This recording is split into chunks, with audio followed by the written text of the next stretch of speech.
you want, dance?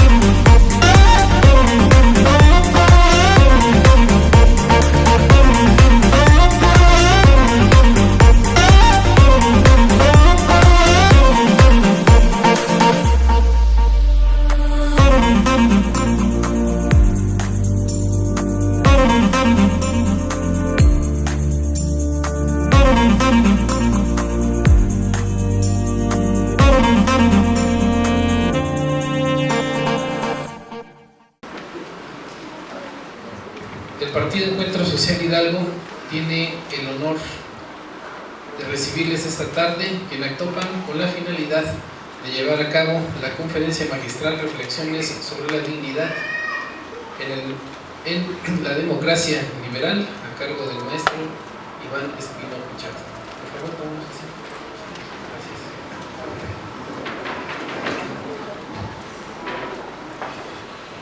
Nos acompañan presidiendo en esta ceremonia la maestra Sharon Madeleine Montiel Sánchez, presidenta del Partido Encuentro Social en el estado de Hidalgo.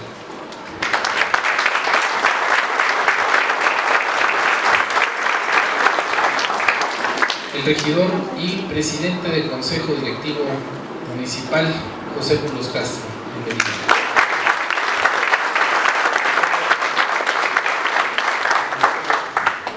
Saludamos al señor Armando Monterreyes, secretario municipal de Actopan, Hidalgo. Bienvenido. Gracias.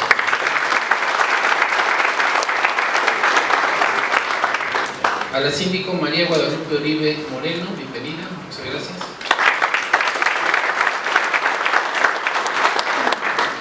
La regidora Vianey Montiel Salazar.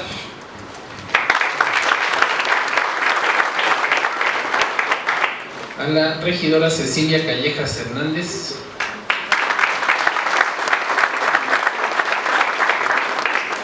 Al regidor Martín Núñez Cerón.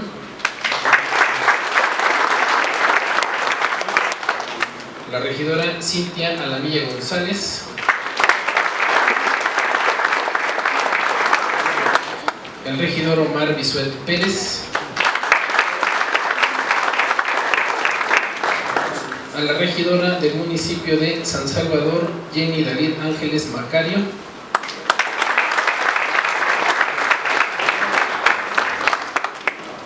A integrantes del Comité Directivo Municipal de Encuentro Social Hidalgo en Actopan, Alma Gallegos Magaña y Raúl Rangel Camargo.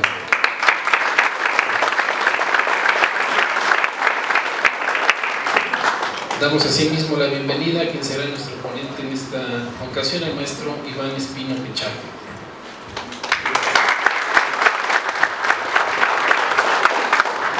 Servidor de ustedes, José María Hernández Villalpando. Estamos en la coordinación de la Fundación de Investigación, Capacitación y Formación Política del Encuentro Social Hidalgo.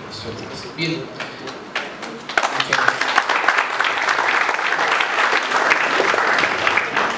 Con la finalidad de establecer para ustedes cuál es el motivo de esta actividad, me voy a permitir hacer una breve narración de cuáles son las intenciones que llevamos. Bien, como ustedes saben, los partidos políticos tenemos la obligación como entidades de interés público el promover la vida democrática y el involucramiento de la ciudadanía en las labores que realiza el poder público. Tiene como propósito asimismo el fomentar los valores cívicos, el fomentar los valores democráticos y como tal en el ejercicio de las actividades correspondientes al gasto programado hemos tenido a bien llevar a cabo una serie de actividades que estamos comenzando en esta ocasión aquí en Actopan con la finalidad de fomentar pues, la cultura cívica. El tema que nos va a explicar el maestro Iván Espino esta tarde-noche busca el ponderar la condición de la dignidad humana, un valor como epicentro de la actividad que realiza el Estado en todos sus ámbitos, en el municipal, en el estatal y en el federal, que resultan ser la razón de existir del Estado, es decir, el cómo los derechos humanos resultan en su vigencia la garantía de dignidad a la que todos los ciudadanos tenemos derecho y que caracterizan a un Estado liberal, es decir, un Estado en el cual los ciudadanos gozamos de aquellas libertades, de aquellos derechos humanos y que nos permiten pues llevar a cabo tanto una convivencia armónica como el desarrollo de todas nuestras libertades. Nuestro conferencista Iván Espino Pichardo tiene estudios de doctorado en Derecho Penal por el Centro de Estudios de Posgrado de Hidalgo. Él es maestro en Juicios Orales por la Universidad Siglo XXI y licenciado en Derecho por la Universidad Autónoma del Estado de Hidalgo. Él está certificado como docente para capacitar en Derechos Humanos en los perfiles aprobados por la Secretaría Técnica del Consejo de Coordinación para la Implementación del Sistema de Justicia Penal, de una institución ahora ya extinta, CETEC. Asimismo está certificado como asesor jurídico victimal en el sistema penal acusatorio por la Suprema Corte de Justicia de la Nación y la Comisión Ejecutiva de Atención de Víctimas. Nuestro maestro Iván Espino ha participado en diversos foros como reflexiones en torno a la violencia política de género en la Facultad de Estudios Superiores Aragón de la UNAM, la violencia de género, tipos y prevención en la Universidad Autónoma del Estado de México, el derecho a la paz como cuarta dimensión en la Universidad del Claustro de Sor Juana, y él ha publicado asimismo más de 70 trabajos entre ensayos y artículos, posee también una columna en un diario de circulación local. Él es académico del área de Derecho y Jurisprudencia de la Universidad Autónoma del Estado de Hidalgo y es presidente de la Asociación por la Paz y la Defensa de los Derechos Humanos. Bien, pues demos de nueva cuenta la bienvenida a nuestro ponente, el maestro Iván Espino. Vamos a escuchar.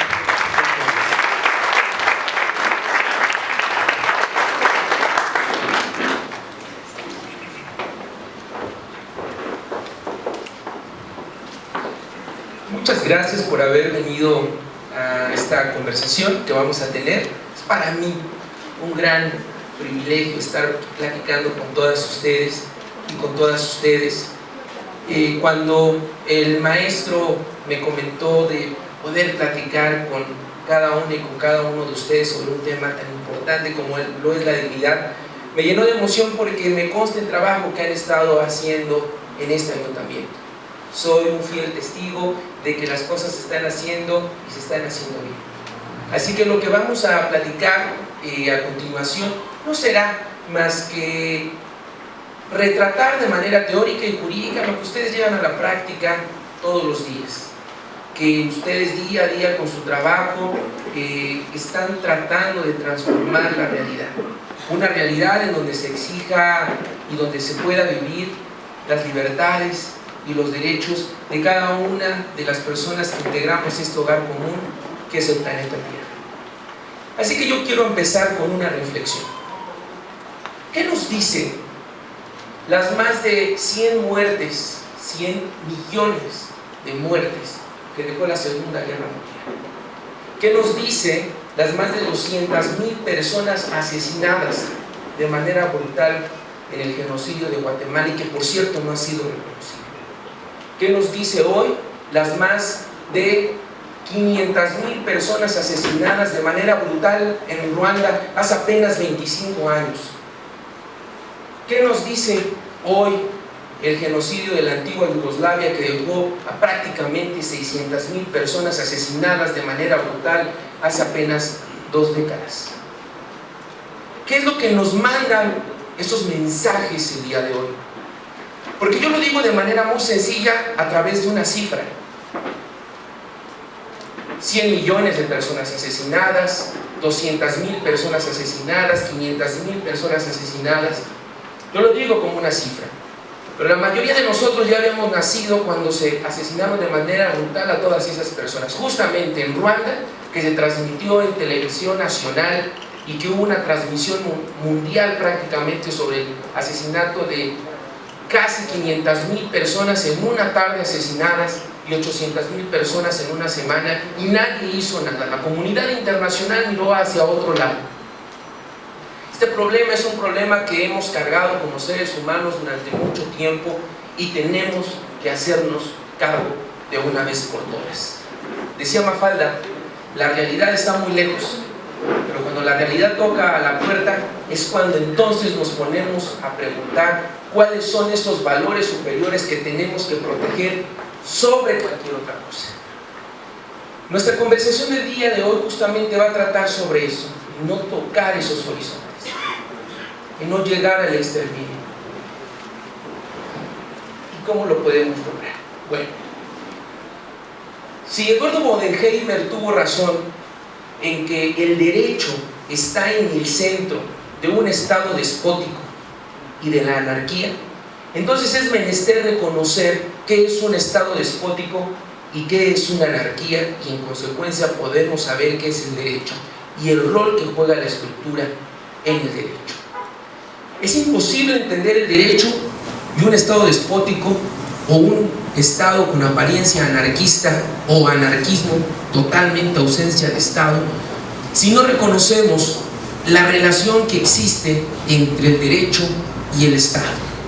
Esto es, nace una norma jurídica que las personas tenemos que cumplir, una regla que las personas tenemos que cumplir, y aparece el Estado para hacerla cumplir, a través de sus policías, a través del ejército, a través de una Guardia Nacional, a través de la fuerza, a través de la imposición. Eso lo explicó perfectamente bien Hans Kelsen cuando diseñó su teoría pura del derecho: aplicar con fuerza la norma jurídica. Pero argumentaba Eduardo Bodenheimer, no hay una fuerza más grande que exista en el universo que la fuerza del Estado.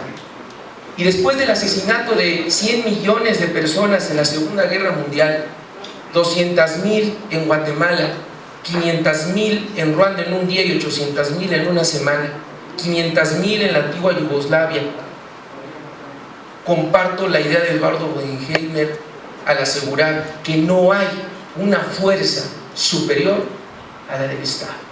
El Estado es la fuerza más grande que jamás ha creado el ser humano. Y podemos hablar de asesinos seriales y de gente que sale a las calles y priva de la vida a otras, pero en la historia no ha habido un aparato que extermine a tantas personas como la figura del Estado. El Estado legitimado para aplicar la ley. Así que varios pensadores han reflexionado al respecto. El Estado fuerte, el Estado poderoso, el Estado que no se puede detener una vez que posee el poder, una vez que pretende hacer valer su escala de valores, sus ideas, lo que piensa a como dé lugar. Porque les voy a decir algo con mucha franqueza: esos exterminios, 200,000 personas en Guatemala, fue con un discurso en pro del desarrollo de Guatemala, pero estorbaban los mayas. Esas 500,000 personas asesinadas en Ruanda en una tarde fue con un discurso de progreso, de paz, de igualdad, pero sobraban los tutsis. Esas más de 500,000 personas asesinadas en la antigua Yugoslavia igualmente buscaban seguridad, buscaban paz, buscaban tranquilidad, pero sobraban los cristianos, sobraban los musulmanes. Y no estoy hablando de muchísimos años, estoy hablando tan solo de 2 décadas. La mayoría de nosotros ya hemos nacido. Así que nos hemos hecho históricamente la pregunta de cómo podemos detener al Estado, cómo podemos detener la presencia de un Estado que, si no tiene límites, extermina al ser humano. Montesquieu reflexionó, se me ayuda a avanzar. Montesquieu reflexionó un poder que pudiese crear las normas que tenemos que cumplir, un poder que ejecutara las normas que elaboramos, y otro poder que revisara que la ejecución de esas normas se hiciera con ciertos parámetros y con ciertos límites. Así es como constituimos un poder ejecutivo, un poder legislativo y un poder judicial. No, no es voluntad de unos pocos. Es consecuencia de errores históricos que hemos tenido. Y hemos aprendido que si no lo hacemos así, con ese equilibrio, pasa lo que ha pasado en los estados, donde nos hemos olvidado de la importancia de esta estructura hasta caer a estas cifras indecibles, utilizando la palabra de Luis Ferrer.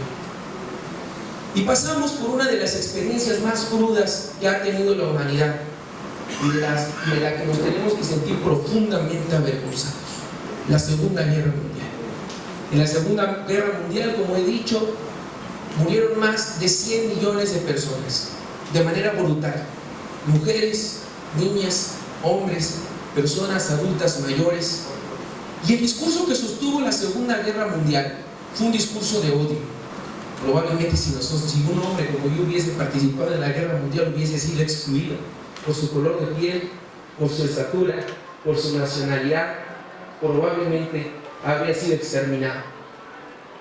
El discurso en contra de los negros, el discurso en contra de las personas con identidad sexual diferente al heterosexual, el discurso en contra de los judíos, el discurso en contra de los socialistas, el discurso en contra de los cristianos, el discurso de odio, estigmatizar a las personas para exterminarlas.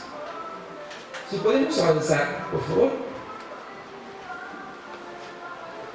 Piensa Eduardo Bodenheimer que así como el gas o la energía eléctrica, el poder tiende a extenderse, a avanzar hasta donde puede llegar. Y es necesario que exista, como les comentaba, una valla, un recipiente que lo pueda contener. Si podemos avanzar, por favor. Ahora, esto para mí es muy importante. ¿Cómo podemos identificar un estado despótico? ¿Cómo podemos identificar un estado que tenga toda esta energía brutal? Que no respete límites. Punto número 1, dice Eduardo Bodenheimer: siempre el déspota trata de relacionar su poder con alguna aspiración superior. Si ustedes han leído Mi lucha de Hitler, es un libro noble, es un libro que persigue la paz. Las pretensiones de Hitler eran lograr la paz, lograr la igualdad mundial, lograr el equilibrio, lograr las libertades, pero se tenía que exterminar a ciertos grupos de seres humanos para poderlo lograr. No entienden de límites legales, no entienden de límites institucionales. Hay algo superior a todo eso. Valores, ideas superiores. Así que para lograr esos valores, esas ideas, hay que enfrentarlo todo, incluyendo a las instituciones y a las normas jurídicas. Por favor. 2. Los estados absolutistas, arbitrarios, que llegan a ese punto, tienen la posibilidad de manipular las leyes como quieran. No hay límites. Decían que el derecho es justo. El derecho no es justo siempre. Hay normas jurídicas justas, hay normas jurídicas que no lo son.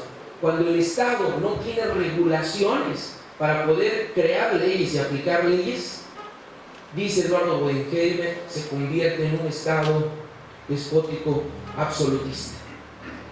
Pero fue Isaiah Berlin, desde mi punto de vista, gran liberal alemán, que nos puso un mapa que nos ayuda perfectamente bien a identificar un Estado despótico. Vuelvo a contextualizar: un Estado que tiene el poder, una entidad abstracta que tiene el poder para transformar realidad, exterminando personas. Tenemos 7 puntos, dice don Isaiah Berlin, para identificar un Estado despótico que le tocó vivir en la Segunda Guerra Mundial. El primer rasgo que tiene un Estado despótico es que van a aparecer con un argumento de que quieren un mundo mejor, una idea superior. 2. Su discurso va a evolucionar al decir: el mundo mejor se logra así y yo voy a hacer lo que sea para alcanzarlo, no me importa el costo, estoy decidido a alcanzarlo. Punto número 3 del déspota: considera estúpidos a los que no piensan como él. Los excluye. Si no piensas como yo, eres alguien moralmente inferior o intelectualmente inferior a mí. Punto número 4. Empieza la persecución para aquellos quienes se resisten. Medios de comunicación, opositores políticos. ¿Y a qué me refiero con persecución? Señalamientos políticos, puesta en riesgo constantemente, prisión, desaparición. Punto número 5. Se empiezan a aprobar leyes para contener a los que se resisten. Esto es, si levantas la mano para decir que no estás a favor de esa determinación, existe una ley que te prohíbe esa prohibición y te vas a la cárcel encerrado siguiente. Punto número 6. Empieza la coacción para los que se resisten. La fuerza del Estado. Y el último punto del déspota, después de la coacción, de la fuerza, es la carnicería, el exterminio. Más de 100 millones de personas asesinadas en la Segunda Guerra Mundial, alto porcentaje atribuido a los nazis. 200,000 en Guatemala, 500,000 en Ruanda en un día, 800,000 en una semana, hace 2 décadas. Hace igualmente 2 décadas en la antigua Yugoslavia, más de 600,000. ¿Qué nos dicen hoy esas cifras? La Segunda Guerra Mundial nos dio una lección muy importante. Debe de haber algo que pueda contener a los estados despóticos. La aparición del Estado como una entidad abstracta tan fuerte que puede destruir a cualquiera tiene que ser contenida por algo superior a esta. ¿Qué puede ser? ¿Qué puede ser cuando cada Estado tiene la libertad de poder generar su gobierno, cada sociedad, cada pueblo generar su organización política? ¿Qué es lo que podemos crear para que no vuelva a aparecer otro estúpido, como lo apareció en Ruanda, como lo apareció en Guatemala, como lo apareció en Alemania, como lo apareció en la antigua Yugoslavia? ¿Cómo podemos hacer para detener este tipo de personas? Con un discurso bonito, con un discurso de paz, de progreso, de igualdad, extermine a tantas personas.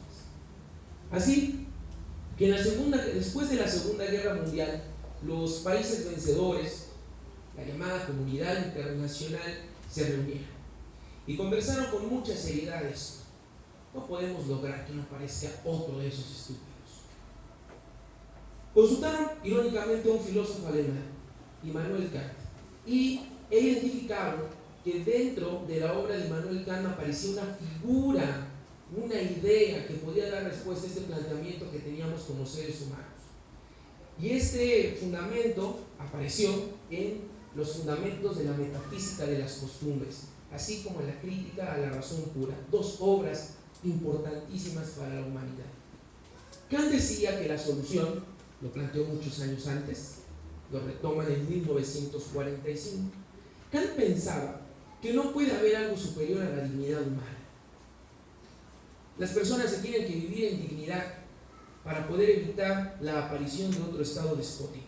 No puede haber algo superior a la dignidad humana. Y la dignidad humana le explicaba Immanuel Kant como tratar a las personas y mirar a las personas como fin y no como instrumento. Las personas no son un instrumento del Estado. Las personas no son un medio del Estado. Las personas tienen que ser el fin del Estado. Para que el Estado logre sus objetivos, no puede utilizar a las personas, tiene que mirar a las personas como fin. Y eso probablemente sea el problema más grande que tengamos en el Estado mexicano, que cosificamos e instrumentalizamos al ser humano. Probablemente así se explican los delitos que hoy nos están doliendo, como la desaparición forzada, por ejemplo. Obtener a una persona para utilizarla como un instrumento. La trata de personas, la violación, el secuestro. Si yo miro a mi madre por lo que me sirve y no por lo que es, desde el pensamiento de Kant la estoy cosificando e instrumentalizando. Y cuando me deje de ofrecer lo que me ofrece, entonces la voy a desechar. Como se desechan a los amigos, lo digo entre comillas, a los compañeros de trabajo, a las parejas. Decía Kant, a las personas las tienes que mirar por lo que son como seres humanos, no para lo que sirven. Esto es una evolución de funcionalidad del ser humano a objetividad del ser humano. Somos valiosos porque somos seres humanos. Iván es valioso no porque tenga un doctorado, no porque sea académico de la Universidad Autónoma del Estado de Hidalgo, no porque tenga 70 artículos publicados. Iván Espino tiene valía porque es un ser humano, como lo tiene cualquier persona que está allá afuera. No importa si es de Guatemala, no importa si es de Alemania, no importa si es negra, no importa si es gay, no importa si es cristiano, no importa si es musulmán, tiene exactamente el mismo valor que yo y que cualquiera de ustedes, porque es un ser humano, porque tiene que mirarse como fin y no como instrumento. Esto que puede sonar meramente doctrinal, teórico, tiene y tuvo alcances valiosísimos en el año de 1945. Los estados vencedores, al que luego México se adhirió como comunidad internacional, levantaron la mano y dijeron que eso se ponga en un documento que todos nosotros podamos comprometernos para con nuestras conciudadanas y conciudadanos, que es la Declaración Universal de los Derechos Humanos de 1948. En el año de 1948, la comunidad internacional dijo: no hay algo más importante que la dignidad humana. Nada puede ser más importante que cuidar y proteger al individuo. Ni una bandera, ni un ejército, ni un himno nacional puede ser tan importante como la vida de un niño o de una niña, de una mujer o de un hombre. Las personas son un fin en sí. El Estado ha aparecido para cuidar a las personas, para darles dignidad a las personas. Pero en México nos olvidamos un poquito de eso, porque en México creamos un sistema jurídico que no le apostaba a la democracia, no creíamos en la democracia. Creíamos que lo más importante era cuidar a nuestra bandera y con ello todo lo que representaba, como por ejemplo la Constitución. Para quienes estudiaron Derecho, habrían de recordar que todos aprendimos en la carrera una idea que se llamaba supremacía constitucional, y nos dijeron: no hay nada más importante que la Constitución. Lo que da validez a los actos de autoridad, a las normas jurídicas, es porque la Constitución lo da. Y la Constitución es la norma superior, y la Constitución es la que más importa. Por muchos años eso se manipuló y se hizo a conveniencia de quienes podían modificar las leyes, justo como lo decía Isaiah Berlin. Voy a decir dos ejemplos de tantísimos que tenemos en el Estado mexicano. Solo por el Estado mexicano nos llevaríamos todo un fin de semana platicando, pero solamente diré dos. 1968, Tlatelolco, exterminio de estudiantes. ¿Actuó incorrectamente o ilegalmente el entonces genocida y presidente Díaz Ordaz al ordenar el exterminio de estudiantes? No. Fue en el marco de la ley. Justamente en el año de 1941, con el Congreso de la Unión lleno, dijo el entonces presidente de la República, genocida Díaz Ordaz: de lo que mejor me puedo sentir orgulloso fue de lo acontecido en el año de 1968, porque salimos adelante pese a que puse en riesgo a mi familia y mi propia seguridad. Sin excepción de una persona, al menos por juzgar los videos de YouTube, sin excepción de una persona, todos se pusieron de pie y le aplaudieron por más de 5 minutos al genocida, porque había actuado conforme a la Constitución y conforme a las leyes. Justamente lo que dijeron los generales nazis cuando fueron los tribunales de Nuremberg y les juzgaron por el genocidio a tantos millones de judíos que asesinaron. Fue el mismo discurso. Lo que hicimos no atenta contra la ley y, lo más importante, lo ordenó el Führer, el exterminio de personas. El mismo discurso. Para 1971, apenas 3 años después, el halconazo, igualmente en la Ciudad de México. Desaparición y exterminio de estudiantes. igualmente en el marco de la ley, que era lo más importante para México. No habíamos comprendido qué era la dignidad, como ya se había comprendido en la comunidad internacional. Lo que pensábamos en México en esos entonces es que lo más importante era la Constitución creada por el Estado, y que el Estado tenía que protegerse a sí mismo de todo aquello que lo pudiese desequilibrar.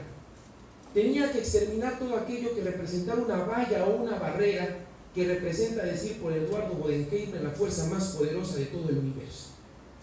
El Estado tenía que seguir teniendo esa fuerza para exterminar, para controlar, para dominar.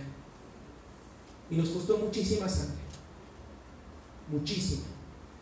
Pero yo puedo decir con plena seguridad que por esa sangre derramada de muchas mujeres que marcharon en 1968 para exigir su participación democrática en el país y para el ejercicio de sus derechos sexuales y reproductivos, hoy muchas de ustedes mujeres están aquí sentadas.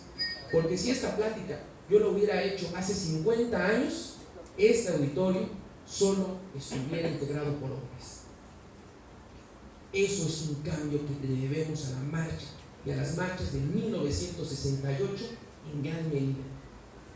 Y que un hombre como yo, un hombre de mi edad, un hombre de mi estatura, un hombre de mi color de piel hoy pueda platicar con ustedes, se lo debemos también a los pliegos petitorios y al gran avance de 1971 que terminó también en una masacre. Nos ha costado muchísima sangre, pero México evoluciona y sigue evolucionando y sigue creciendo.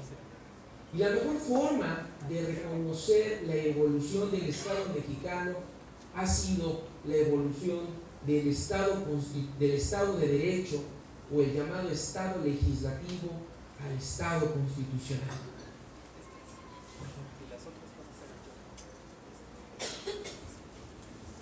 ¿Esto qué implicó? En el Estado de Derecho o en el Estado legislativo, las autoridades tenían que tomar sus decisiones mirando lo que decía la ley. Y si la ley decía que exterminar a un estudiante era correcto, se exterminaba y punto. Si la ley decía que una mujer no podía heredar a menos que tuviese la autorización de su papá o de su esposo, así tenía que ser y punto. No hay discusión. Una vez el maestro Jorge Carpizo: a ver, jovencito, ¿le gusta cómo está la ley? Me gusta, me parece que es una ley demasiado injusta. Pues entonces cámbiela. Y si no la puede cambiar, obedézcala.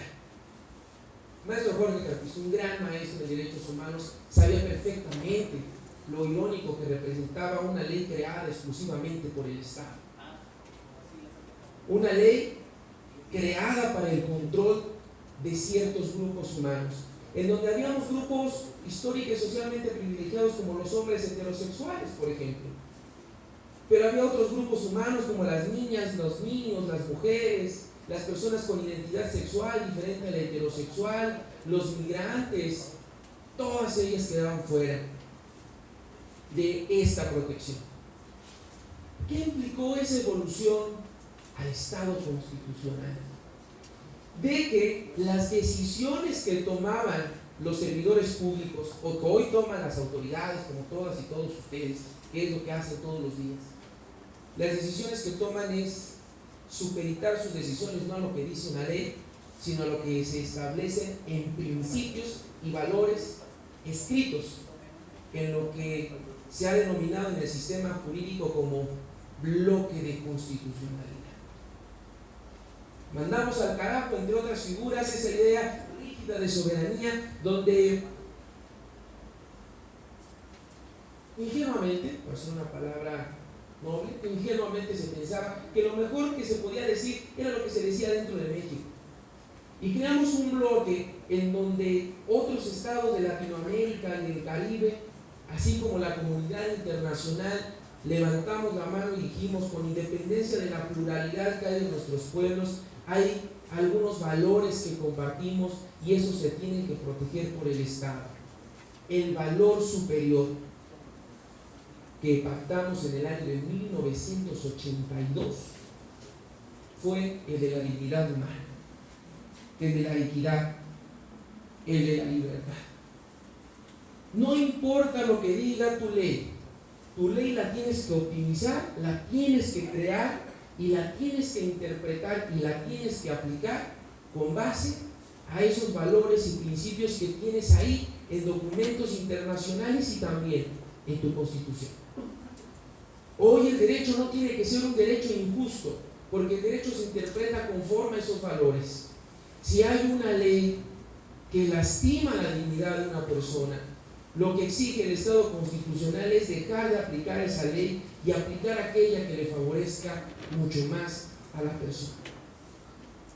El Estado constitucional no protege al Estado, protege al ser humano del Estado. Y el Estado en sí mismo se fortalece en dignidad, se fortalece en libertad y se fortalece en equidad. Esto es incomprensible si lo pensamos desde el despotismo. Incomprensible. La única forma en la que podemos comprender eso y pararnos todos los días y salir a nuestro trabajo y salir a las calles con una actitud de dignidad es mirarnos no desde el despotismo, sino desde la democracia.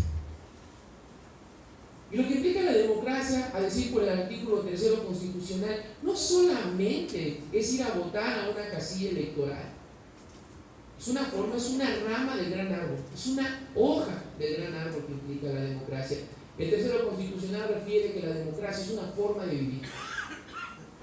Y la democracia implica reconocer la pluralidad que existe en todos los pueblos del mundo, en todos los municipios del Estado, en todas las familias que hay en un municipio, en todas las relaciones de pareja, en todas las relaciones de amigos.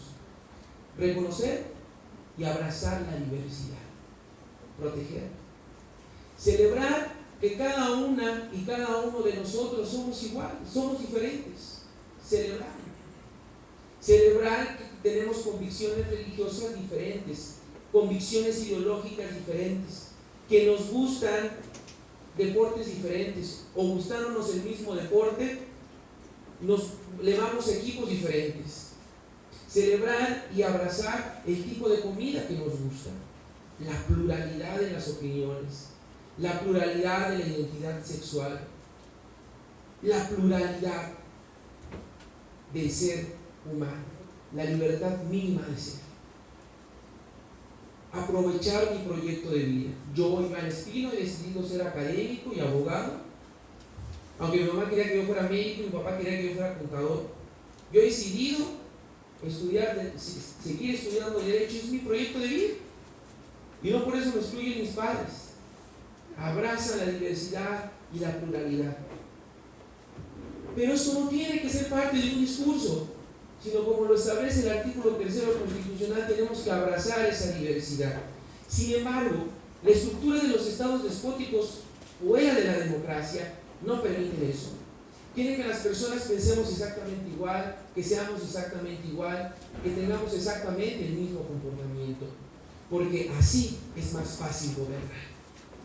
Por ejemplo, yo que soy académico en la universidad, lo más sencillo para mí es que todos mis alumnos y todas mis alumnas piensen como yo pienso.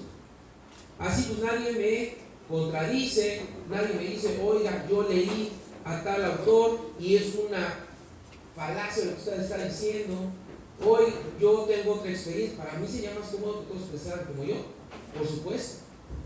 Si yo fuera un académico despótico, lo que haría sería establecer reglas para que todos pensaran igual que yo. Pero si yo tratara de ser demócrata, si yo creyera que la democracia sirve, así como a mí me gusta que respeten mis opiniones y las cuestionen y las debaten, como lo abraza todo liberal, aplaudiría y abrazaría que fulanito de tal esté en contra de mi opinión y me diga, yo leí a tal pensador, yo leí tal ensayo, yo leí tal libro y lo que usted está diciendo me parece que no cuadra con esto. Esa gran diferencia constituye a las democracias, porque las democracias se fundan en la racionalidad de quienes las integran. Y justamente para entender a la racionalidad habría que irnos igualmente a otro escritor, apenas terminada la Segunda Guerra Mundial, Karl Popper, con su gran obra La sociedad abierta y sus enemigos. En esa obra, entre tantas ideas, se escribieron dos ideas importantes para la democracia. Las democracias exigen racionalidad. El despotismo exige irracionalidad. Lo voy a explicar de manera personal y después lo llevamos a una analogía con el Estado. Las personas racionales son aquellas, las personas irracionales son aquellas que cuando dicen algo creen tener la razón. Pero sus argumentos se basan en emociones, no en ideas, no en razón, no en lógica, sino en emociones. Esto es, cuando alguien refuta a una persona irracional que sostiene sus argumentos con emociones, lo primero que va a hacer será una cara de molestia, porque le estás atacando las emociones, no las ideas. Le atacas la emoción, es una cara de molestia. Y para poder imponer su idea sobre la tuya, no utilizará ideas, utilizará emociones, empezará a hablar mal de ti, te va a levantar la voz. Y si tienes suerte, se va a poner de pie y se va a ir donde estés, si te estés tomando un café con esta persona, si estés comiendo, si estés en una plática de trabajo, va a parar, se va a ir. Pero a veces las personas irracionales llegan a tal punto, manotean en la mesa, empiezan a insultar, incluso en algunos casos agreden físicamente. Las personas racionales, por su parte, que son las que exige la democracia, son aquellas que igualmente cuando dicen algo pues creen tener la razón, pero sus argumentos no los sostienen con emociones, los sostienen con ideas. Así que cuando una persona racional es cuestionada en sus ideas, escucha, porque el amante de las ideas sabe que una idea solamente puede ser integral cuando se suma la idea del otro. En eso consiste la democracia, en la racionalidad, en sostener nuestros argumentos con ideas, no con emociones, y escuchar al otro y adherir al otro al discurso. El irracional excluye, el racional suma. La democracia no se entiende desde el irracional, no se entiende desde el que grita, no se entiende desde el que violenta, no se entiende desde el que obliga. La democracia se entiende desde el que suma, desde el que abraza, desde el que incluye.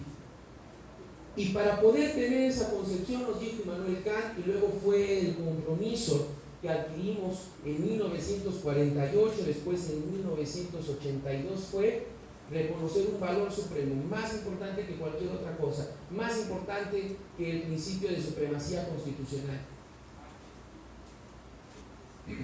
el de la dignidad como valor supremo. Las personas tienen que ser un fin del Estado, no un instrumento, no un medio. No somos una cosa de nadie, no somos un instrumento de un hombre, de una mujer, de una religión, de un Estado. La razón por la cual estamos en el planeta Tierra, decía Betty Friedan, la gran feminista norteamericana, no es para satisfacer nuestros placeres. La razón por la cual estamos aquí en este planeta no es para satisfacer nuestras necesidades. La razón por la cual estamos aquí en este planeta es para desarrollar al máximo nuestras potencialidades. Y eso solamente se logra viviéndonos en dignidad. Y podríamos decir que la dignidad solamente la vamos a poder entender si proyectamos con plena claridad la arquitectura jurídica, política, cultural del Estado mexicano. Y es cierto, es algo que nos ha llevado mucho tiempo, la división de poderes, un poder judicial totalmente autónomo, organismos constitucionales verdaderamente autónomos, como el INE, como la Comisión Nacional de Derechos Humanos. Probablemente esa arquitectura sea indispensable para el ejercicio de la dignidad humana. Pero hoy que estoy aquí frente a servidores públicos que merecen toda mi admiración, les puedo decir con plena certeza que esa dignidad humana en una democracia con libertades, se puede hacer realidad si transformamos nuestro metro cuadrado. Si allá donde vayamos, a nuestra oficina, a nuestro cubículo, a nuestra casa, con nuestro grupo de amigos, al bar, al antro, a la biblioteca, a la plaza, desde nuestro metro cuadrado, hacemos realidad la dignidad humana. De que miremos a todas las personas que nos rodean, absolutamente todas las personas que nos rodean, como un fin en sí y no como un instrumento para cumplir nuestros caprichos y nuestros propósitos.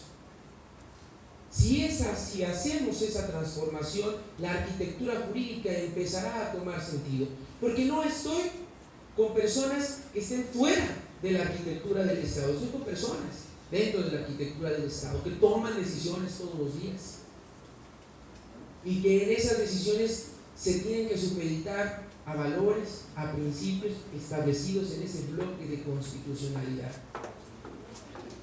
Después de los 100 millones de personas asesinadas en la Segunda Guerra Mundial, de más de 200.000 personas asesinadas de manera brutal en Guatemala, después del asesinato terrible de 500.000 personas en un día en Ruanda y 800.000 en una semana, y más de 600.000 personas asesinadas en la antigua Yugoslavia hace apenas 2 décadas.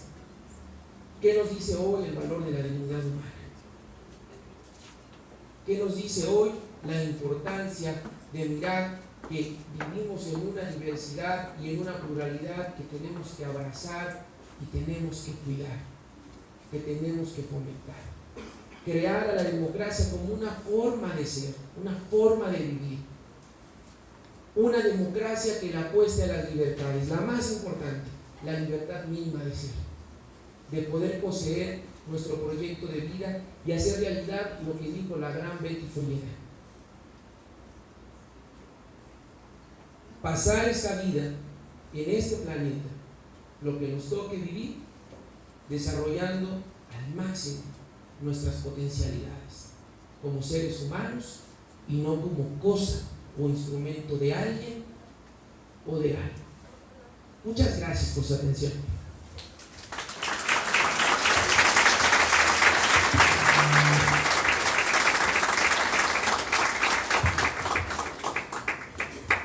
No sé si haya preguntas, insultos.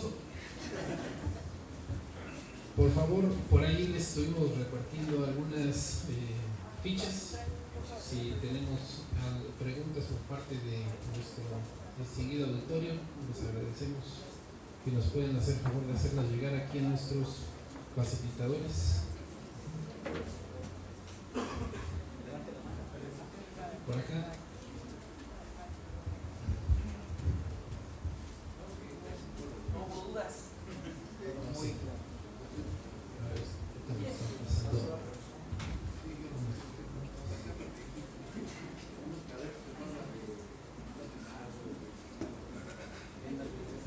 Bien, yo sí quisiera hacer una pregunta. En el contexto de la democracia liberal, ¿cómo podríamos igualmente los ciudadanos sacar o explotar el máximo de nuestras libertades? ¿Es una condición de la cual tenemos que apoderarnos nosotros? ¿O es una cuestión que el Estado es el que tiene en realidad la obligación de promoverla? ¿O bien, si pertenece a algún otro ámbito, a alguna otra esfera? Me gustaría que nos pueda compartir su opinión. Muchas gracias. La democracia es un trabajo de todos y de todas. Yo identifico a 3 responsables de hacer posible el ejercicio de la democracia. En primer lugar está el individuo. Que el individuo posea los principios democráticos. Insisto, el reconocimiento de la pluralidad, de la diversidad, abrazarla y cuidarla. Segundo, la sociedad civil organizada. Uno de los principios de la Revolución Francesa que están olvidados es el principio de la fraternidad. La fraternidad no se incluyó como estándar normativo para hacer operaciones jurídicas en el Estado constitucional o en el Estado democrático. Está excluido. Utilizamos la igualdad, utilizamos la libertad, Utilizamos la justicia como valor, pero no utilizamos la fraternidad. Está excluido, pero es muy importante, porque la fraternidad, decía Robespierre, es la responsabilidad social. Esto es, comprometerme para que el otro pueda ejercer sus derechos. El activismo social es un ejercicio fraterno y de responsabilidad social, lo que algunos pensadores como José de Saramago o el ahora ministro en retiro José Ramón Cosío Díaz, uno en su columna de El País y el otro cuando recibió el Premio Nobel de Literatura, plantearon que debería de haber deberes humanos. Así como hay derechos humanos, debería de haber deberes humanos, y uno de esos deberes humanos es la participación democrática y el ejercicio de la fraternidad. Esto es, segundo responsable, la sociedad civil organizada. Tercer responsable, por supuesto, el Estado, para difundir, para promover, para proteger y para garantizar los principios democráticos. El Estado es el responsable de que la estructura social, política, económica y sentar las bases del diseño estructural se fomenten los principios democráticos. Si logramos que el Estado pueda difundir con buenos alcances los principios democráticos, tenemos una sociedad civil organizada, empoderada, emancipada, autónoma y bien fuerte, podemos lograr que el individuo se apodere de esos principios democráticos. Y tener a niñas y niños en la primaria que ya no le hagan burla al gordito, porque reconocen que la diversidad es importante. Y podemos lograr que niñas y niños en la primaria ya no le hagan burla al niño porque sus papás están separados, porque reconocen que las familias son plurales, que hay diversidad en las sociedades. Podemos lograr que una persona que está allá afuera en la calle no acose verbalmente a una mujer porque está ejerciendo su desarrollo a libre ejercicio de la personalidad, poniéndose una minifalda y un escote, y no vemos a ese patán gritándole vulgaridades, porque abraza la diversidad y la pluralidad. Tiene que ser una evolución generacional y que solo se va a poder lograr si estos tres ámbitos se ponen las pilas y se ponen a trabajar en verdad. Espero haber dado respuesta a esa pregunta.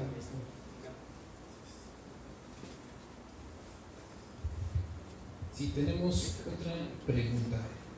Hablamos de dignidad humana como derecho fundamental humano. Sin embargo, ¿cómo se visualiza un líder de esta índole cuando se ve involucrado? ¿Cómo se visualiza, un líder de esta índole cuando se ve involucrado o relacionado con las actividades de un partido político en poder a nivel nacional en México? La pregunta sería algo así como: ¿cómo puede operar, me imagino, cómo puede operar un miembro de un partido político el principio de dignidad humana, ¿no? Me imagino que por ahí va la pregunta. Bueno, en el sistema jurídico, los tomadores de decisiones como ustedes, como lo hacen todos los días, tienen que operar con diferentes estándares normativos. En el Estado legislativo, en el Estado de Derecho, solamente teníamos dos estándares normativos, las llamadas garantías individuales y las reglas. Con la aparición del Estado constitucional, la gran reforma del año 2011 y después del voto razonado del juez Eduardo Ferrer Macrero, se insertan más categorías normativas: valores, principios, directrices, derechos fundamentales, derechos humanos, diferencia importante entre estos, reglas y garantías. Cada una de las decisiones que toman ustedes como autoridades lo hacen haciendo operaciones muy finas con cada uno de estos estándares. Ahora bien, la dignidad humana es el valor superior a todos esos estándares normativos.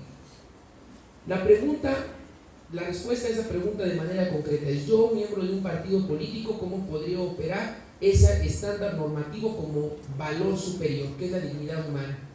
Valor superior, no regla, no garantía, no derecho fundamental. Valor superior que genera todas las demás categorías normativas.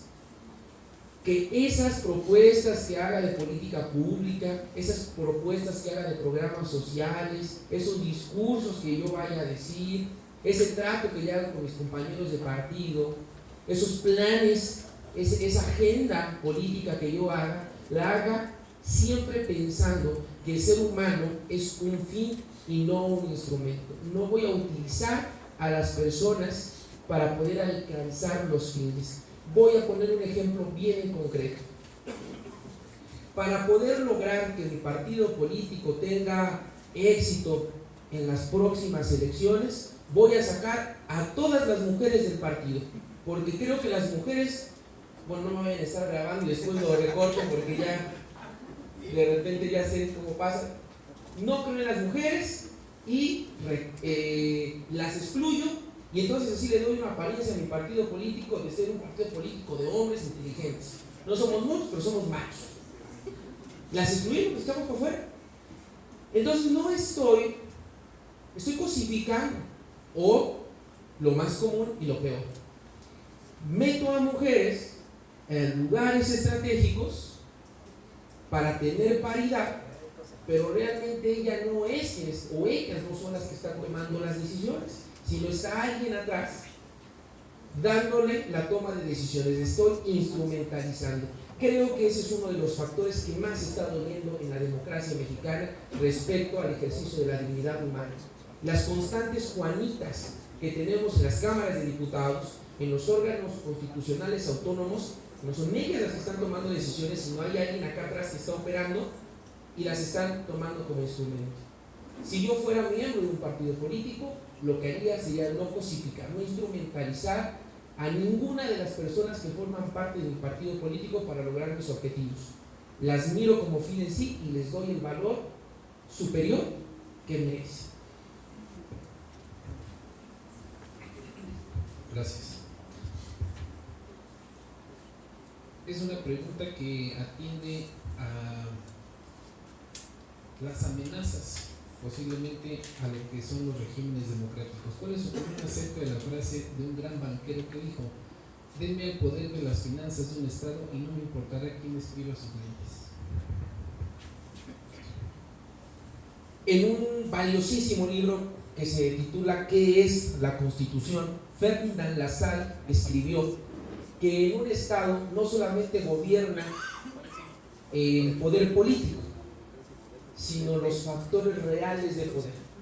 Y dentro de esos factores reales de poder está la iglesia, están los medios de comunicación y está el sistema económico, que es quien opera todo esto.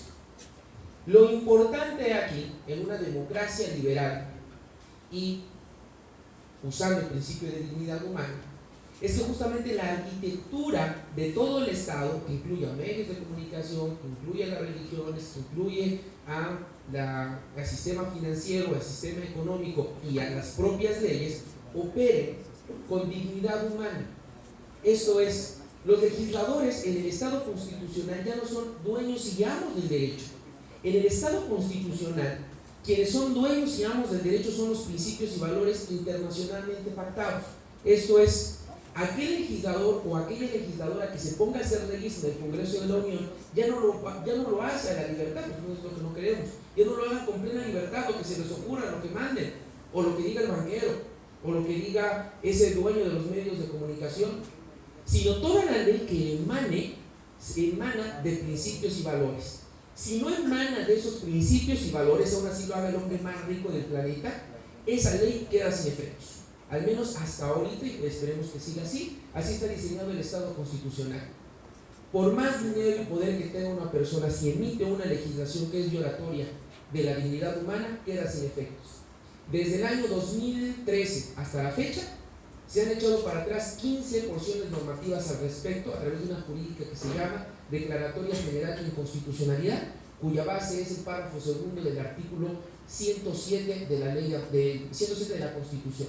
Esto es, son leyes que ha tenido la mayoría del Congreso del Estado, en muchos de esos casos con apoyo de esos factores reales de poder, promulgadas por el presidente y por atentar contra principios como el de dignidad humana, se han echado para abajo. Hasta ahora, 15, y esperemos que así siga. Gracias. Tenemos, como ven, bastantes preguntas. Ha sido una exposición que nos ha dejado pues muchas inquietudes. Aquí va dos que son en el mismo sentido. ¿Qué cree que le hace falta a la democracia en México y cuáles son los principales problemas, cuál es la principal problemática de la democracia moderna y qué soluciones propondría? Desde mi punto de vista, con toda reserva de estar equivocado, porque me equivoco mucho, para mí el problema más grande de la democracia mexicana es la autocensura.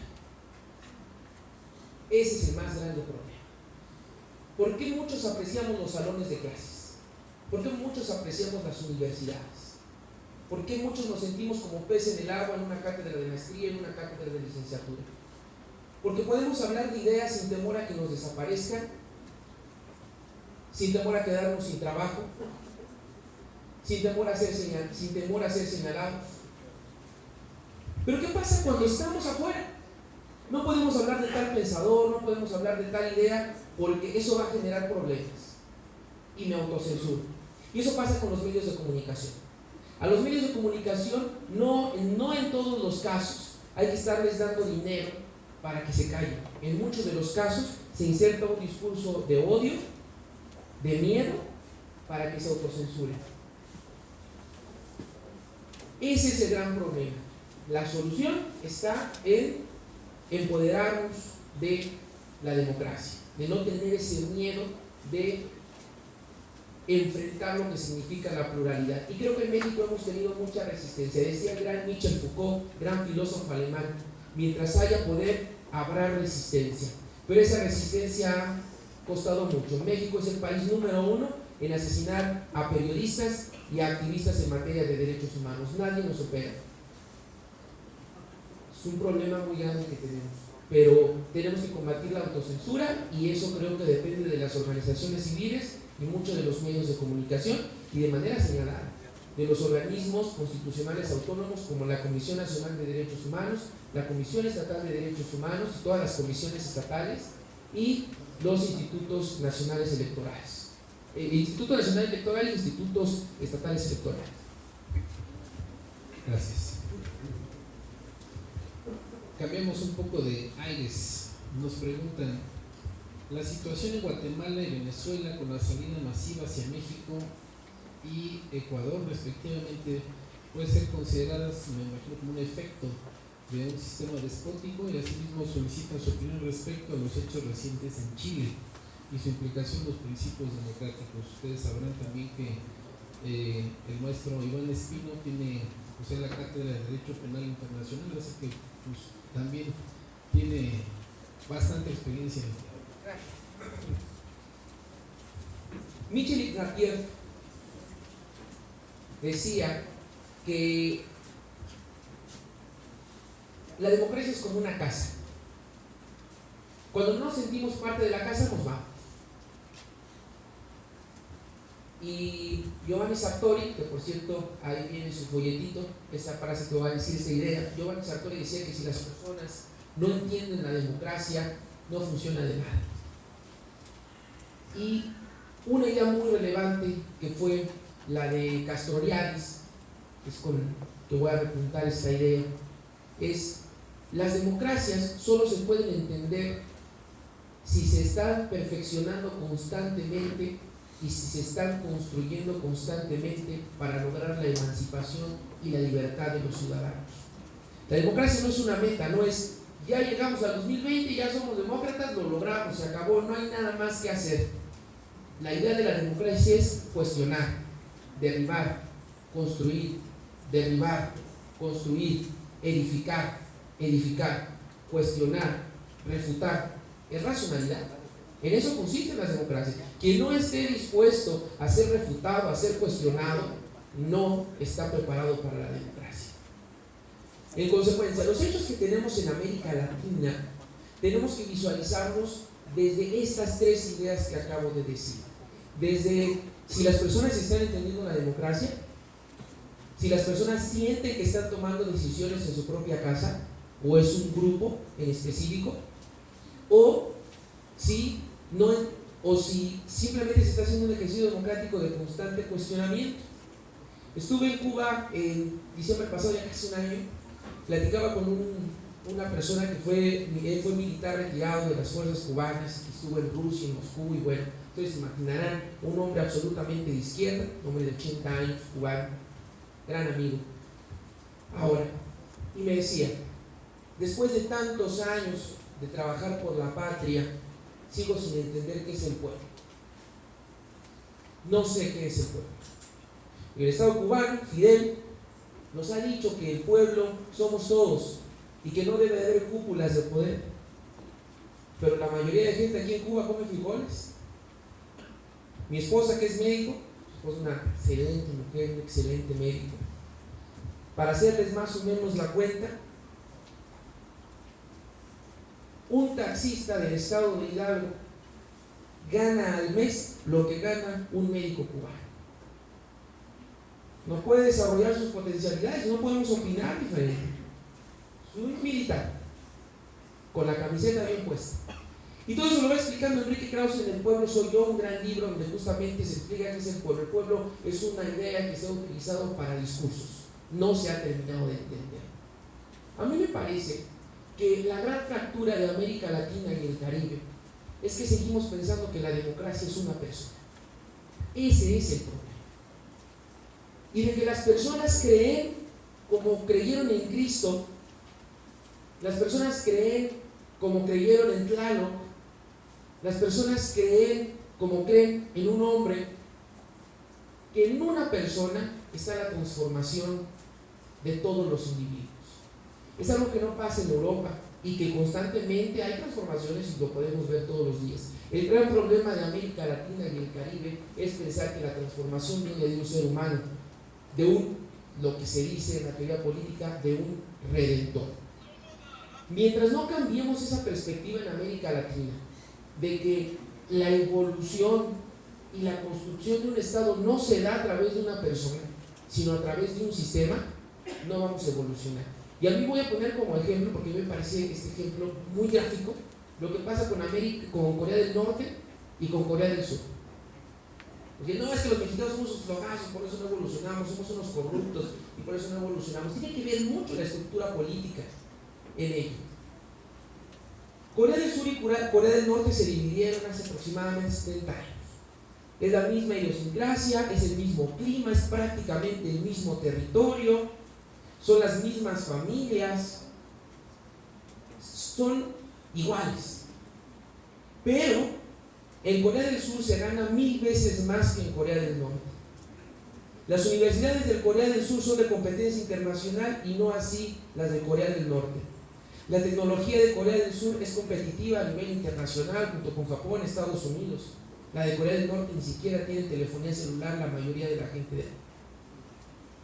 Lo que los separa una de la otra es la estructura política y jurídica de cada una de estas. Unos han creído que la democracia, que la pluralidad, que la transición, que las ideas es lo que se debe privilegiar. En la otra creyeron que una persona podía ser el cambio de absolutamente todo.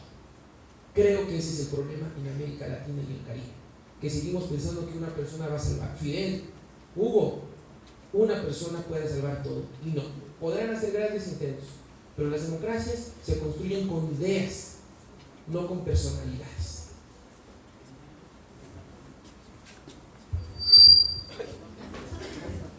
Perdón.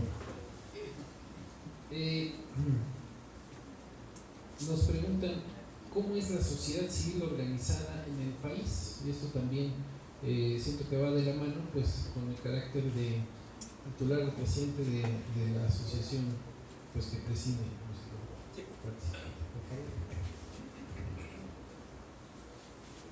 Tenemos una sociedad civil muy debilitada.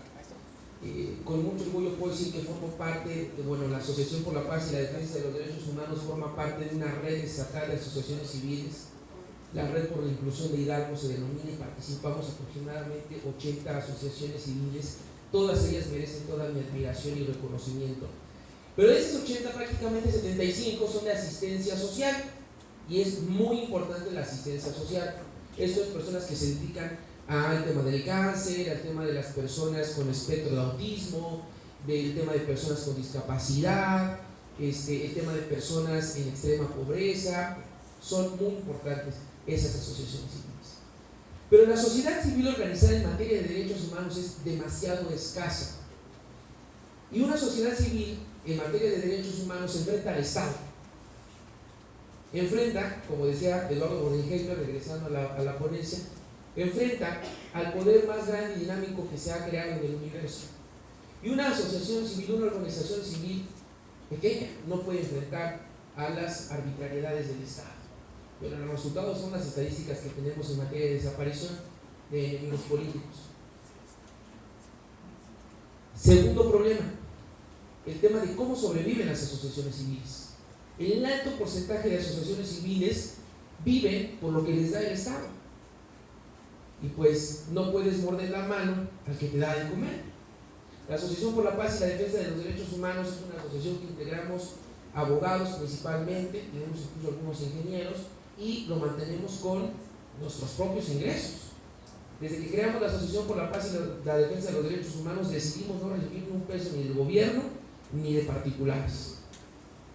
Nosotros la mantenemos, precisamente porque reconocíamos ese problema. Y el tercer problema gravísimo que reconozco, y el más miserable de todos: utilizar a la sociedad civil organizada como trampolín político. Eso se tiene que acabar, porque eso justamente es atentar contra el valor de la dignidad. Utilizar a las personas como un medio para lograr un objetivo, eso es miserable. Esos tres problemas son los que yo identifico en la sociedad civil organizada en el Estado, en la República Mexicana. Pero si no fuera por grandes asociaciones civiles que tenemos, no tendríamos las sentencias que tenemos de la Corte Interamericana de Derechos Humanos, porque el caso de las mujeres de Juárez, más de 500 mujeres asesinadas de manera brutal en Juárez, llegó a la Corte Interamericana por organizaciones civiles. El caso Inés Fernández llegó por asociaciones civiles. El caso el caso Cabrera llegó por asociaciones civiles. Las transformaciones constitucionales llegaron por asociaciones civiles. La Ley General de Víctimas llegó por asociaciones civiles. La Ley de Desaparición Forzada llegó por asociaciones civiles. La sociedad civil ha representado un émbolo importantísimo. Ya lo decía Aralto Goicoechea en su libro La sociedad civil organizada en la democracia, que si el siglo XXI no fortalece a su sociedad civil organizada, la democracia tenderá otra vez al despotismo. Necesitamos sociedad civil organizada fuerte. Mientras tanto, seguirá creciendo otra vez lo que aprendimos en la primera mitad del siglo XX, el despotismo. Y por cierto, en esas imágenes que les puse de Eduardo Bodenheimer, esas frases, es un libro que se escribió en el año de 1935, justo cuando Hitler estaba en el poder. Por cierto, además fueron advertencias para lo que pasó en la Segunda Guerra Mundial.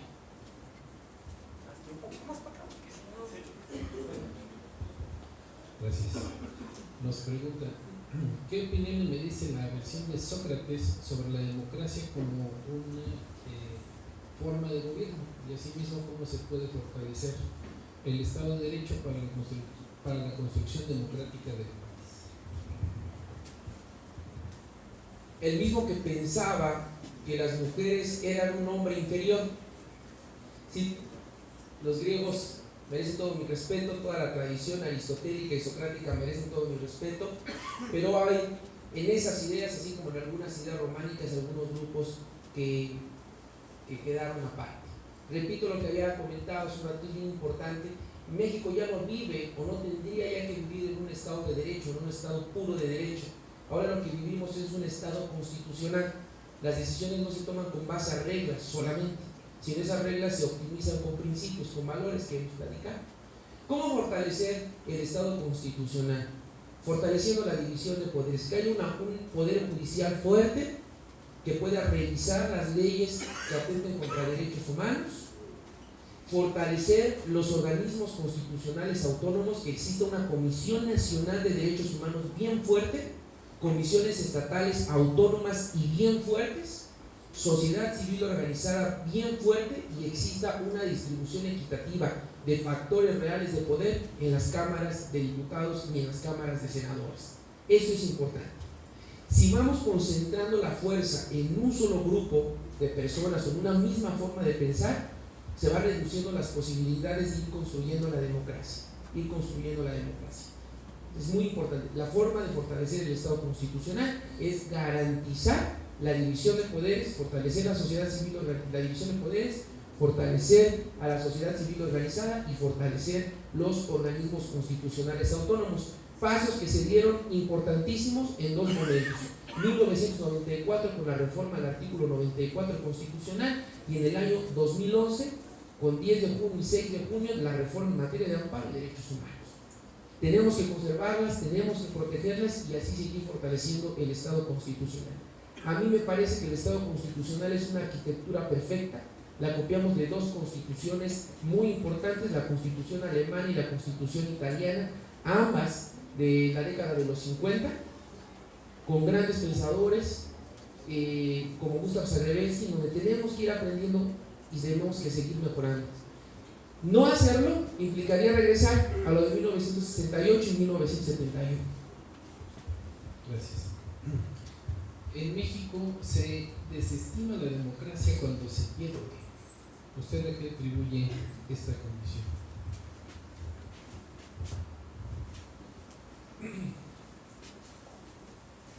Nos costó mucho trabajo. Nos costó muchísimo trabajo. Primera transición en el año 2000. En el año 2000 pasaron muchas cosas. Hubo una transición de un partido a otro. Se insertó el llamado pluralismo jurídico, se le dio fuerza a los sistemas jurídicos indígenas. Muchos de ustedes recordarán el nacimiento del EZLN desde 1994. Y nos costó mucho trabajo reconocer que se tenía la posibilidad del cambio constante en el país, de poder renovar fuerzas políticas. Ha sido un trabajo que nos ha costado a todos. Yo utilizaría las palabras de don Daniel Cosío Villegas: México es una democracia en construcción, y aunque lo dijo en el siglo pasado, sigue aplicando hoy en día.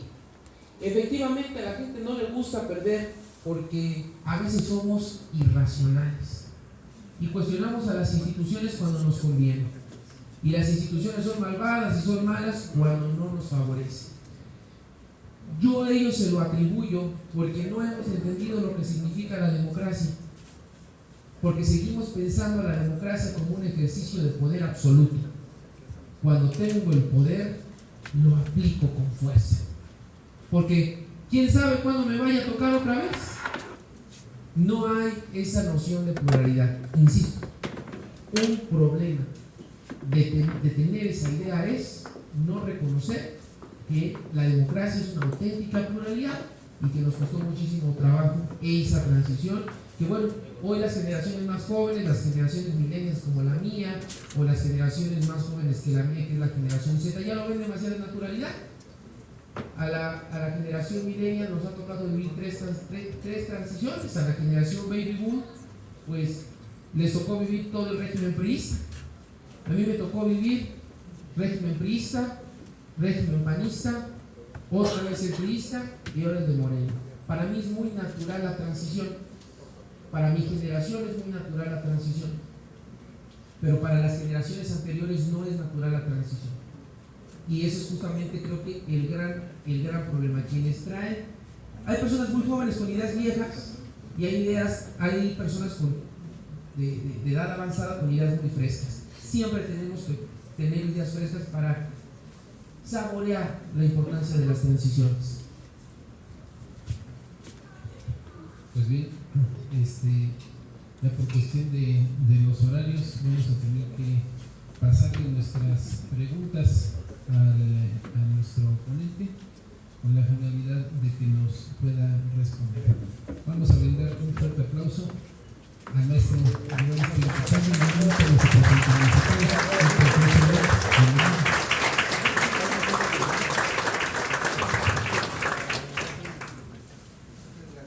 Muchas gracias.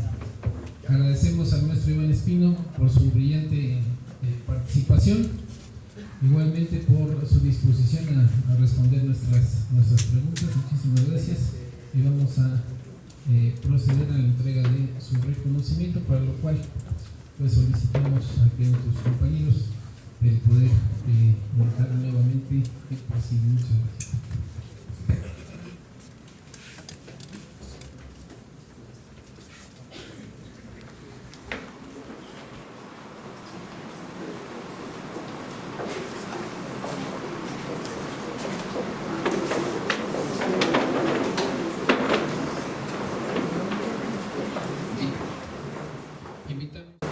Invitamos al licenciado Héctor Cruz Holguín que nos pueda acompañar en el presidio, nuestra presidenta Charo Madalena Montiel Sánchez, igualmente a nuestro presidente del Comité Directivo Municipal, a que nos acompañe el presidente, igualmente al maestro Iván Espino Pichas.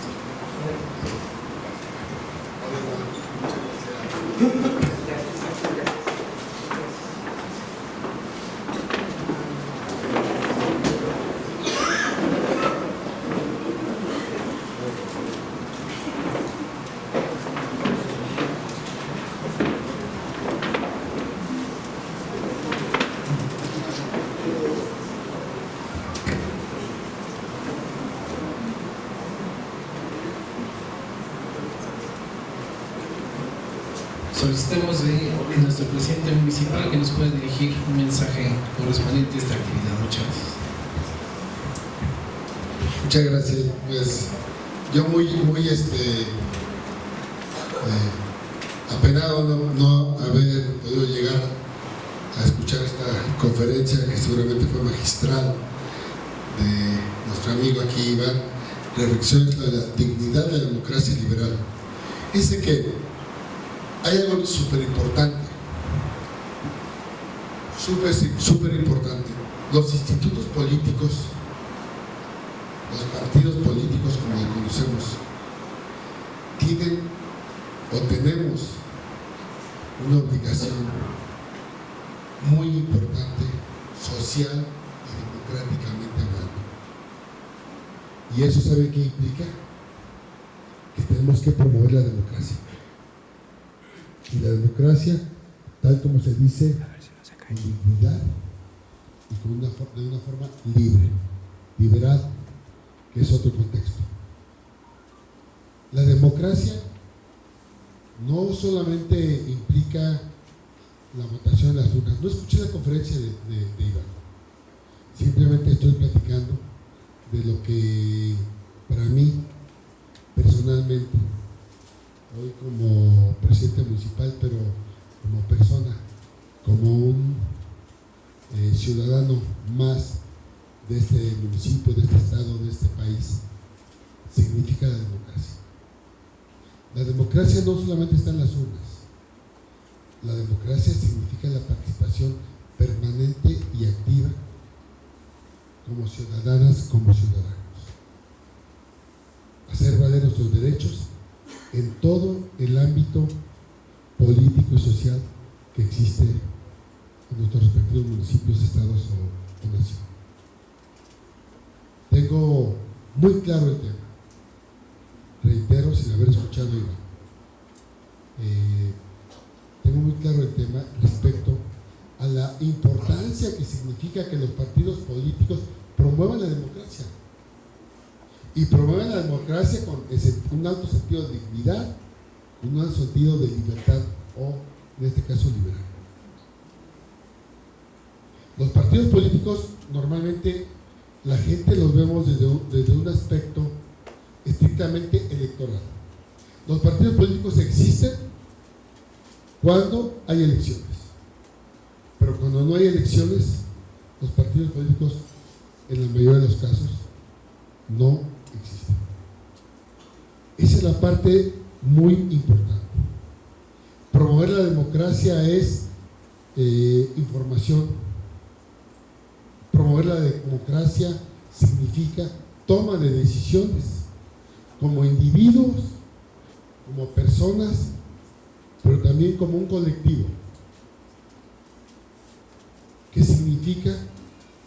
Ejercer nuestro derecho como ciudadanas, como ciudadanos, a participar libre y abiertamente en elecciones, ya sea como candidatas, como candidatos, ya sea como electores, electores.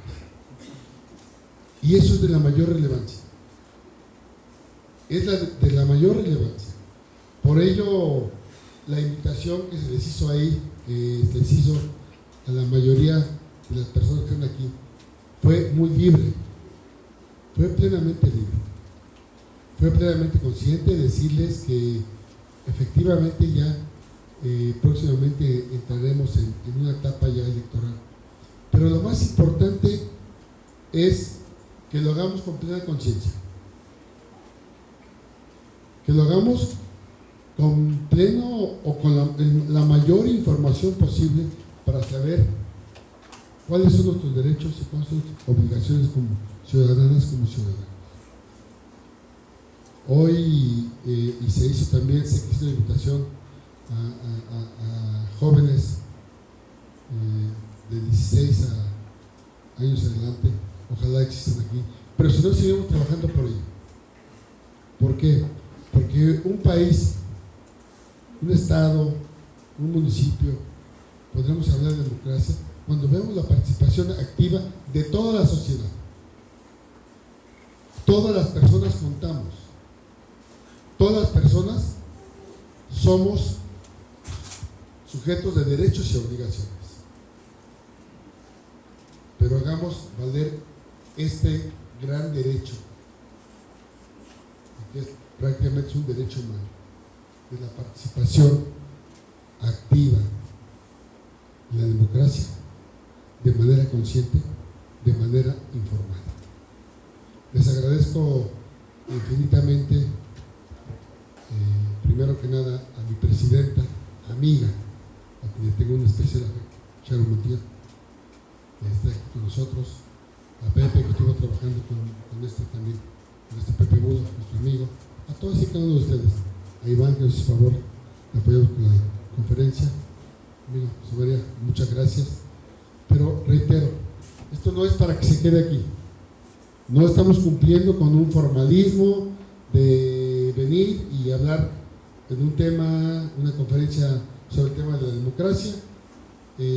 La invitación que yo se los pido y lo hago de manera muy respetuosa a todas y cada uno de ustedes aquí presentes, que esto implique que lo repliquemos. Que lo repliquemos. Esto no es un mitin político,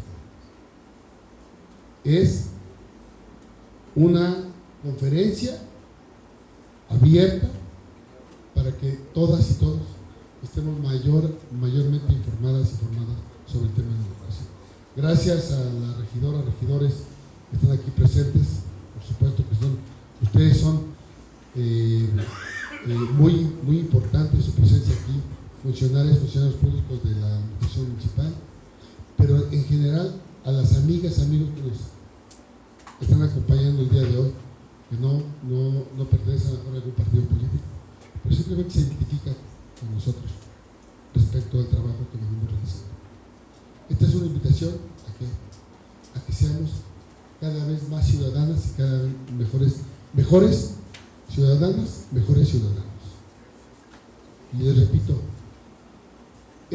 la democracia no solamente es las elecciones, la democracia es un trabajo permanente y comienza desde la casa, comienza desde el seno familiar, comienza desde que seamos responsables, todas y todos, que nuestro actuar, tengamos conciencia, seamos responsables y tengamos conciencia que nuestro actuar tiene un impacto social, familiar y en todos los sentidos.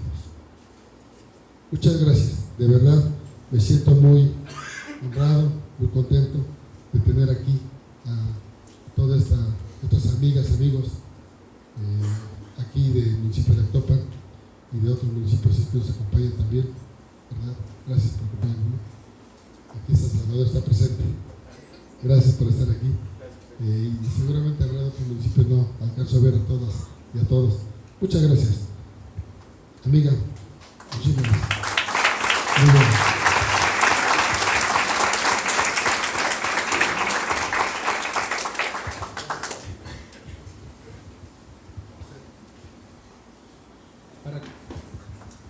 Para clausurar los trabajos realizados esta tarde-noche, solicitamos el mensaje de nuestra presidenta, la maestra Sharon Madeleine Montiel.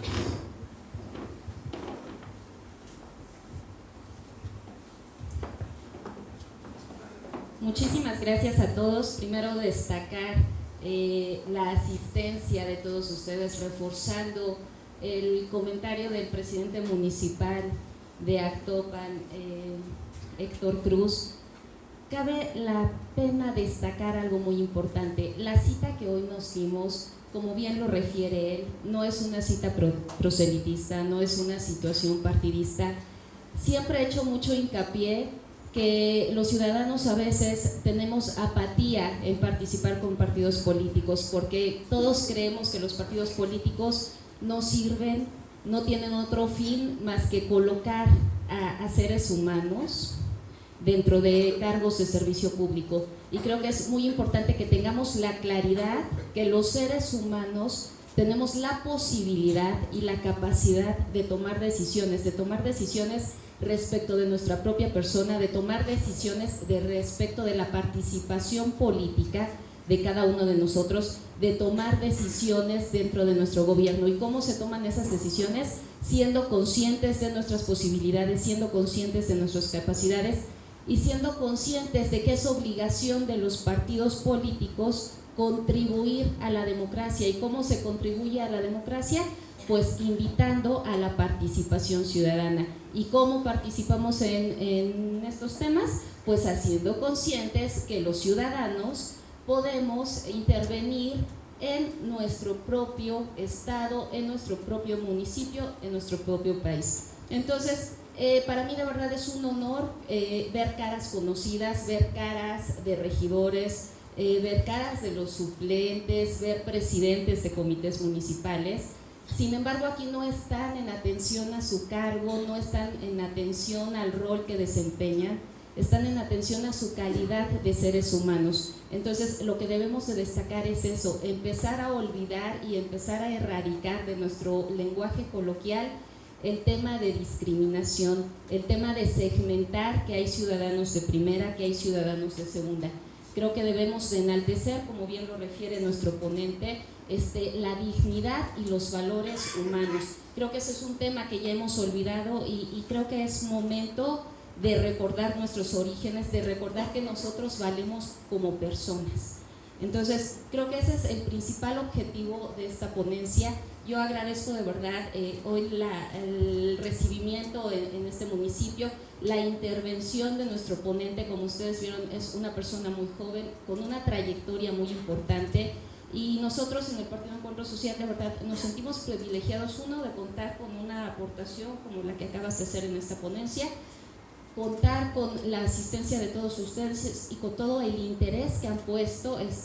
Prueba de ello, pues todas las preguntas que emanaron del propio auditorio, eso habla del interés que ustedes tienen, tanto en la ponencia como en los derechos que ustedes tienen y en las capacidades que pueden desarrollar. Entonces, para mí de verdad es un gusto que hayan estado con nosotros, y procedo a entregar el reconocimiento a nuestro ponente. Lo voy a leer en voz alta. Encuentro Social Hidalgo otorga el presente reconocimiento al maestro Iván Espino Pichardo por su destacada participación impartiendo la conferencia magistral titulada Reflexiones sobre la dignidad en la democracia liberal, contribuyendo así al fortalecimiento de la cultura cívica de nuestra entidad, fechado Actopan Hidalgo, 13 de noviembre del año en curso. Muchísimas gracias y muchas felicidades, Iván.